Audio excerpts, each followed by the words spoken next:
De l'avion qui plonge dans une rivière après avoir rasé une autoroute jusqu'à l'hélicoptère militaire submergé par les flots, voici d'incroyables accidents d'aviation filmés. N'hésitez pas à liker la vidéo si elle vous plaît et si vous êtes nouveau sur la chaîne, n'oubliez pas de vous abonner et d'activer la notification pour ne rater aucune de nos prochaines vidéos. On commence.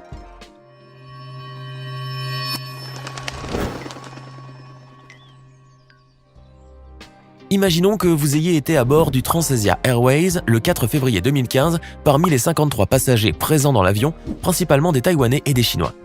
Ce vol intérieur taïwanais devait vous conduire de Taipei jusqu'à l'île de Kinmen. Moins de 2 minutes après le décollage de l'avion, c'est le cauchemar.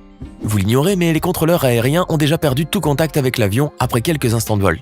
L'appareil peine à prendre de l'altitude et les turbulences sont de plus en plus inquiétantes.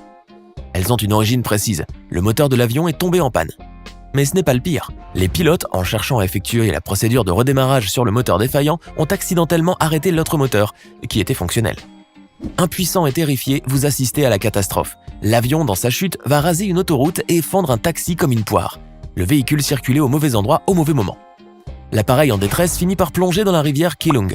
Le pilote, avant de périr, avait réussi de justesse à éloigner l'avion des zones habitées. Ainsi, malgré sa bévue, il est parvenu à sauver des centaines de vies. 15 personnes ont survécu à cette catastrophe impressionnante, filmée par plusieurs caméras de tableau de bord.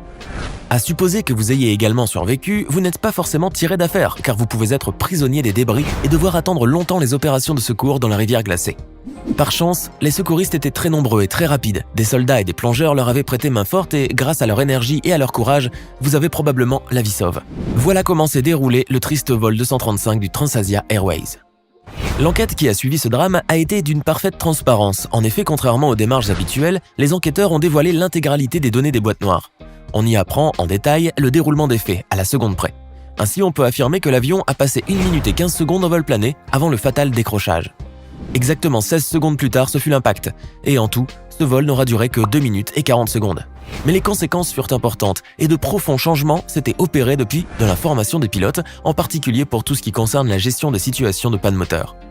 Ainsi, les pilotes de la compagnie furent soumis à des exercices. La majorité ont réussi, mais ceux qui ont eu le malheur d'échouer ont été soit rétrogradés, soit suspendus.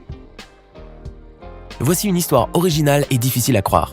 Pour bien vous la représenter, imaginons que vous travaillez à l'aéroport américain de Seattle-Tacoma.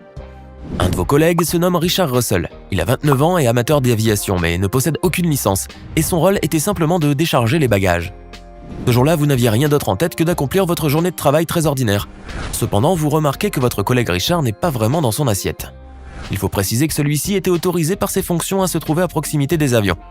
Vous ne l'auriez jamais imaginé, mais ce jour-là, Russell a littéralement volé un avion, plus précisément un bombardier Q400 destiné au transport de passagers. Si incroyable que cela puisse paraître, Russell est arrivé tant bien que mal à décoller et à manœuvrer l'avion, et il avait appris à le faire grâce à des simulateurs de vol informatiques. Vous êtes abasourdi et inquiet, car Russell va voler solitairement pendant 1h30, mais il fut vite pourchassé par 2 avions de chasse et par la milice aérienne de l'État d'Oregon. Pendant tout le vol, Russell a pu dialoguer avec les aiguilleurs du ciel. Il a expliqué ne vouloir de mal à personne et s'est même longuement confié sur son mal-être, se décrivant comme un homme brisé. Quelques moments après, vous apprenez que l'avion piloté par Russell s'est écrasé sur l'île Ketron. Heureusement, il ne transportait aucun passager et n'a blessé personne dans le crash. Mais vous êtes dévasté de la perte d'un ami et vous vous rendez compte que vous le connaissiez très mal. Autrement, vous auriez peut-être pu l'aider. Ce drame a plongé la famille de Russell dans un profond malheur. Et dans une déclaration familiale lue par des amis, le défunt était décrit comme un bon ami, aimé de tous, chaleureux et compatissant. Il était aussi un mari fidèle. Qu'est-ce donc qui a bien pu conduire ce malheureux à un tel acte ? Il est bien connu que l'atterrissage dans des conditions météorologiques normales nécessite de l'habileté. Cependant, l'atterrissage par vent de travers demande une technique supérieure et une réactivité à toute épreuve. Ce pilote qui manœuvrait un avion de la compagnie Etihad, basé à Abu Dhabi, ne manquait pas de ses qualités.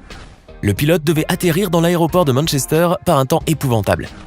En effet, les rafales étaient puissantes. Ce jour-là, les vents soufflaient à plus de 160 km/h et constituaient pour le pilote aguerri une véritable gêne. Cependant, il s'y est adapté. L'avion, volant à basse altitude, livrait une lutte sans merci à la puissance des vents, qui heurtaient frontalement l'appareil. Comme on le voit dans ces images filmées par un particulier qui se trouvait dans un pub de l'aéroport, l'avion, frappé par les vents contraires, est immobilisé et semble planer. Le phénomène n'a rien d'inquiétant, mais il est à coup sûr spectaculaire. Pendant de longues minutes, l'avion reste suspendu dans les airs. Le pilote doit alors, en l'espace de quelques secondes, avoir l'intuition juste, prendre les bonnes décisions, doser parfaitement ses mouvements et employer les techniques utilisées couramment dans les atterrissages par vent de travers.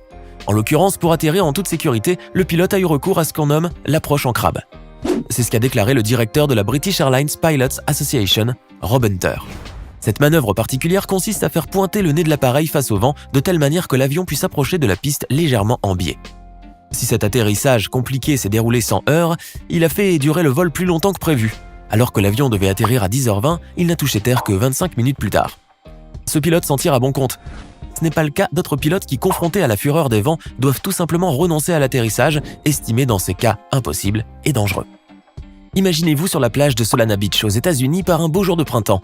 Vous venez à peine d'arriver, les baigneurs s'amusent et les personnes restées à la plage profitent du soleil matinal. Ce jour-là, vous souhaitez surtout vous vider l'esprit. Mais aussitôt installé, vous entendez un son inhabituel. C'est un bourdonnement lointain qui se rapproche et s'amplifie et en même temps vous apercevez un hélicoptère qui de l'horizon se dirige à la plage. Au fil des minutes, vous êtes surpris de voir que l'hélicoptère perd de l'altitude. Pendant ce temps, autour de vous, tout le monde fixe son attention sur l'appareil et la trajectoire si étrange. Votre étonnement grandit. L'hélicoptère approche du bord de mer puis opère une descente et enfin atterrit non loin de vous. Vous avez devant un beau spectacle. Un hélicoptère de la marine américaine, le Sikorsky CH-53E Super Stallion, à l'arrêt sous vos yeux. Vous êtes impressionné car ce sont des hélicoptères très imposants, conçus pour transporter de lourds objets.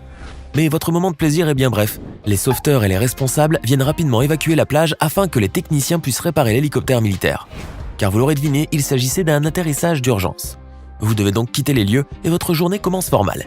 Après vous être renseigné, vous avez appris que cet incident avait été provoqué par une fuite d'huile de moteur. La substance s'était répandue sur la plage et une équipe s'est chargée du nettoyage. En fin de compte, vous apprenez que ce fait était sans conséquence, puisqu'il n'y a eu ni dégâts matériels, ni blessures humaines. Ces images étonnantes d'un petit avion nous viennent de Gelendzhik, en Russie. Ce jour-là, on annonçait des vents très forts et bien entendu, il n'était pas question de voler dans cet appareil par un temps si dangereux. L'unique souci du pilote était de préserver l'avion. Les dispositions à cet égard ont été bien prises. Le petit avion était sécurisé grâce à un système de cordage et le pilote pouvait dormir tranquille.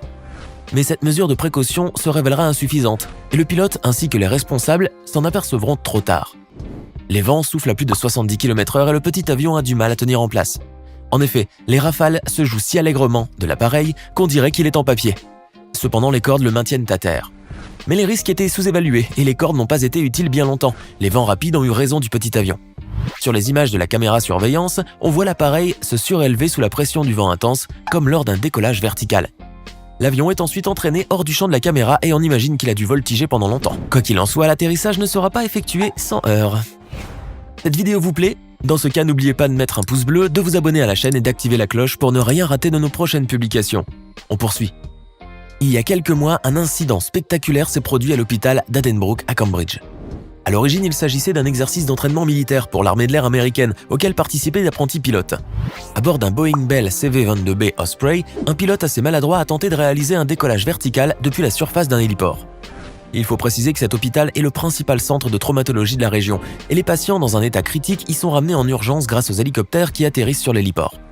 Et c'est là que l'apprenti pilote effectue son entraînement, qui ne réussira qu'à moitié, comme vous allez voir. En effet, si le pilote parvient à décoller, en revanche, il a causé beaucoup de dégâts à la surface de l'héliport, car la rotation du rotor a fait voler en éclats le revêtement de l'héliport, rendant impraticable toute la zone d'atterrissage. Cet accident a forcé par la suite les services médicaux aériens à atterrir à l'aéroport de Cambridge, à 3 km de l'hôpital. Les patients devaient ensuite y être transportés dans une ambulance. Le pilote responsable de ces bouleversements a dû subir quelques blâmes. Mais l'erreur fait partie de l'apprentissage et heureusement, le pilote n'a fait aucune victime. Cet incident restera sûrement pour lui anecdotique. Au large de l'île d'Hokkaido, sur les mers japonaises, l'armée russe avait procédé en 2006 à la simulation d'un exercice de sauvetage, en collaboration avec les gardes-côtes japonais. Parmi l'équipe mobilisée, il y avait le pilote d'un MiL Mi-14, un hélicoptère dont la mission consiste à la recherche minière et la lutte contre les sous-marins. Le pilote de l'hélicoptère était accompagné de 12 personnes et il devait effectuer les manœuvres nécessaires pour les sauvetages au cas où se produirait un accident sur des plateformes pétrolières, alors en construction sur la baie d'Aniva entre la Russie et le Japon. Mais pour le pilote, la manœuvre déjà compliquée en temps normal devait être encore plus dure par le temps qu'il faisait. En effet, la mer était fort agitée et le pilote était contraint d'accomplir un réel tour de force pour réussir sa mission et assurer la sécurité des personnes à bord. Dans les images, on voit que le pilote a réussi l'amérissage, malgré la houle, ce qui constitue une prouesse. Mais ce qui a suivi fut plus inquiétant qu'autre chose. On voit l'hélicoptère fortement secoué essayer en vain de gagner de la hauteur. Prisonnier des flots, le pilote est d'autant plus démuni qu'il remarque la défaillance de l'un des deux moteurs de l'appareil. Le pilote impuissant assiste à la catastrophe. L'appareil pencha vers l'avant et l'une des pales du rotor entrée en contact avec l'eau se brisa, entraînant la destruction de tout l'appareil. Le pilote n'a malheureusement pas survécu à cet accident. En revanche, les autres passagers ont pu être évacués vers le port de Korsakov. Quant au malheureux pilote, il avait reçu les honneurs dus à sa mémoire. D'autre part, le procureur général de Russie avait ouvert une enquête pour déterminer les circonstances de cet accident, manifestement produit par une négligence technique. Ainsi se termine cette série d'accidents d'aviation, les uns tragiques, les autres sans gravité, mais tous plus ou moins spectaculaires. N'hésitez pas à nous livrer vos avis en commentaire. Dites-nous lequel de ces accidents vous a fait la plus forte impression.